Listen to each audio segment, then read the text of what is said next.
Terima kasih Anda masih bersama kami. Bagi Anda yang baru saja bergabung, kami hadirkan kembali 3 berita utama hari ini. Pria lanjut usia di Tasikmalaya cabuli anak angkatnya yang masih di bawah umur selama 3 tahun. Kasus pembunuhan suami yang didalangi istrinya sendiri memasuki tahap prarekonstruksi. 3 warga Kota Bandung babak belur dikeroyok sekelompok simpatisan dari pasangan Capres-Cawapres. Diduga pengeroyokan dipicu karena beda pilihan politik.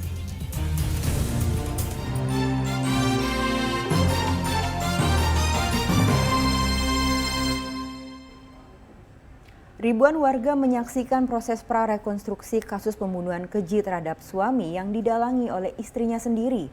Dari 15 adegan yang diperagakan terungkap pembunuh bayaran menghabisi korban dengan dibantu oleh adik ipar korban sendiri. Kedatangan 2 tersangka pembunuh bayaran berinisial RZ dan adik ipar korban berinisial PD disambut teriakan ribuan warga. Warga begitu geram karena kasus ini begitu keji lantaran korban dibunuh dengan dalang utama istrinya sendiri. 2 tersangka peragakan 15 adegan prareka ulang. 2 tersangka awalnya menjebak korban untuk datang ke lokasi di Jembatan Misran di Kecamatan Kelari dengan alasan motor mogok. Pada adegan berikutnya, korban dieksekusi begitu tiba di lokasi. Namun rencana kedua pelaku tidak berjalan mudah karena korban melawan. Bahkan pembunuh bayaran sempat bergulat dengan korban sehingga kemudian meminta tolong adik ipar korban. Saat itulah adik ipar korban membacok korban dengan celurit sehingga korban tewas di tempat. 2 pelaku kemudian meninggalkan jasad korban dan kabur ke wilayah Pangkalan Loji. Sang pembunuh bayaran menagih sisa upah membunuh korban sebesar 1,5 juta rupiah. Pada saat pelaku menelpon korban meminta untuk menjemput di lokasi di mana tempat kejadian. Kemudian pada saat adegan berikutnya yaitu pada saat korban datang di lokasi, kemudian membantu pelaku pada saat itu untuk mendorong motor pelaku. Namun pada saat itu pelaku R mengambil posisi di bagian belakang korban, kemudian menusuk bagian leher korban. Pada saat itu memang terjadi pergulatan antara korban dengan pelaku R. Namun pada saat itu pelaku P kemudian turun dari motor membantu pelaku R dan membacok korban. Korban kemudian ditinggal begitu saja di lokasi sementara 2 pelaku membawa kabur motor korban sehingga memberi kesan korban tewas karena dibegal. Kasus pembunuhan ini terjadi pada 9 Januari lalu. Awalnya dikira korban bernama Arif Sriono tewas karena dibegal lantaran motornya raib. Namun belakangan terbongkar ternyata korban dibunuh dengan dalang utama istrinya sendiri, Osi Klaranita. Sang istri menyewa pembunuh bayaran dengan upah 1,5 juta rupiah. Pembunuhan keji ini diduga karena masalah rumah tangga. Samsun Nursam melaporkan dari Karawang. Mayat berjenis kelamin laki-laki ditemukan tergeletak di halaman sebuah rumah kosong di Desa Pranggong, Indramayu, Rabu pagi. Polisi masih menyelidiki penyebab korban tewas. Suasana pagi warga Desa Pranggong di Kecamatan Arahan, Indramayu berubah ramai Rabu pagi. Warga menemukan mayat pria tertelentang di halaman depan sebuah rumah kosong. Tidak jauh dari mayat ditemukan motor tanpa kunci. Tim Inafis Satreskrim Polres Indramayu langsung melakukan penyelidikan dengan mengidentifikasi jasad dan melakukan olah TKP awal. Polisi juga menyelidiki mobil yang berada di sekitar area rumah kosong. Mayat pertama kali ditemukan warga karena curiga ada sepeda motor di depan rumah kosong. Rumput untuk camping, tahu-taunya pada geger. Udah ramai di sini. Udah ramai. Jam berapa Pak itu pas Ya, gitu? sekitar jam 3:30 lah. Mayitnya itu waktu itu masih ada Pak? Masih ada, motornya ada. Motornya ada. Cuman kunci nggak ada. Sementara polisi masih menyelidiki identitas dan penyebab korban tewas, termasuk dugaan sebagai korban pembunuhan. Penemuan mayat yang di Polsek Arahan itu berdasarkan laporan informasi dari masyarakat.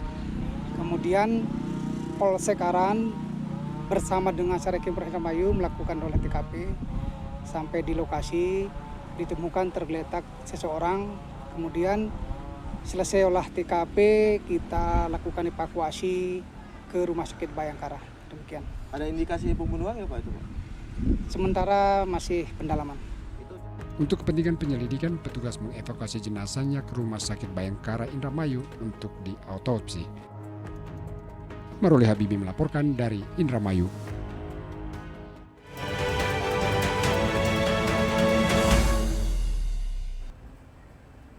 Diduga karena beda pilihan politik, seorang warga bersama keluarganya di Kota Bandung dianiaya sekelompok simpatisan saat berpapasan di jalan.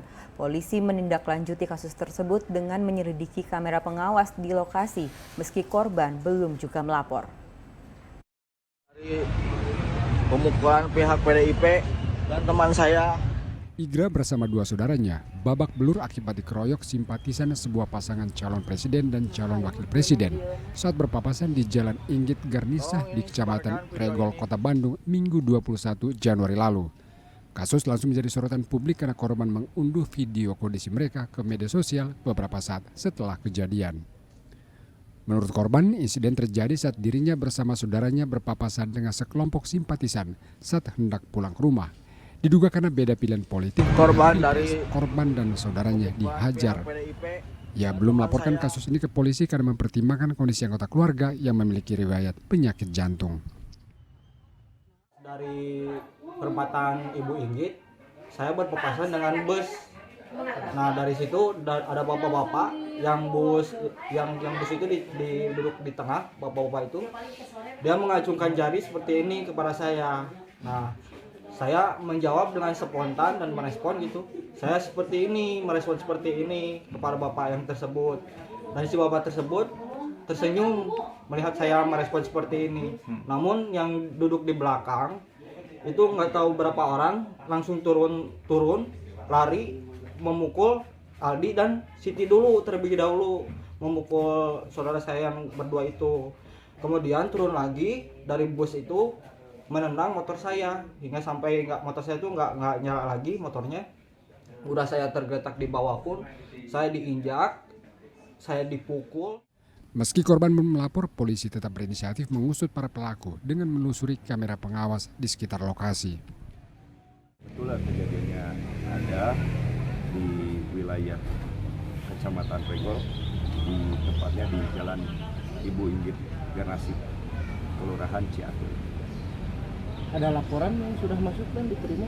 Untuk laporan kita belum menerima sampai saat ini, tetapi untuk tindakan kepolisian kita tetap melakukan penyelidikan terkait adanya tindakan tersebut. Dari informasi para korban, pelaku mengenakan kaos berwarna merah dan hitam. Diduga para pelaku merupakan simpatisan sebuah pasangan calon presiden dan calon wakil presiden. Dari pemukulan pihak PDIP dan teman saya. Muhammad Rizal melaporkan dari Kota Bandung. Ratusan baliho dan bendera partai di sepanjang jalur Pantura Kabupaten Cirebon dibongkar. Penertiban itu dilakukan karena alat peraga kampanye tersebut berbahaya bagi pengendara. Spanduk, baliho, serta bendera partai politik dan calon legislatif yang terpasang di sepanjang jalan Pantura Palimanan hingga ke Daung dicopot oleh Satpol PP dan Bawaslu. Pasalnya alat peraga kampanye ini sangat mengganggu pengendara, membahayakan pengendara, serta melanggar aturan pemilu. Tidak hanya itu, APK yang mengganggu keindahan dan merusak taman juga dicopot. APK ini akan dikumpulkan di Mako Satpol PP. Ya kira-kira seperti kayak bendera yang di tengah di media. Itu cukup membahayakan juga ketika terkena angin, kemudian mengganggu pengendara lah intinya, pemotor. Kegiatan hari ini sepanjang Pantura berapa yang berhasil diamankan? Sementara ini sih untuk bendera kira-kira 100-an lebih lah. Nantinya petugas akan menertibkan pemasangan APK yang melanggar aturan secara berkala. Maruli Habibi melaporkan dari Kabupaten Cirebon. Petugas gabungan menertibkan alat peraga kampanye di sejumlah jalan protokol Kota Bogor Selasa siang. Selain mengganggu ketertiban umum, pemasangan atribut juga membahayakan para pengendara motor yang melintas.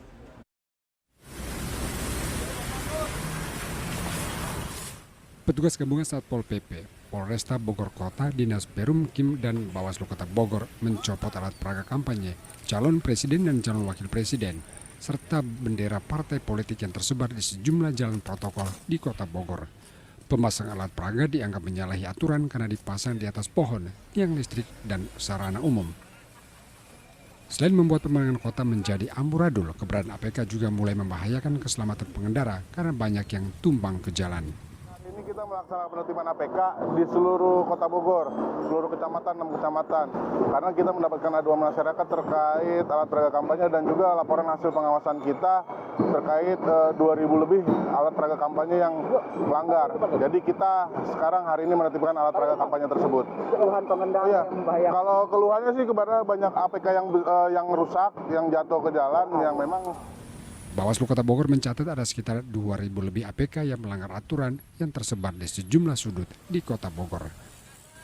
Iwan Kurniawan melaporkan dari Kota Bogor.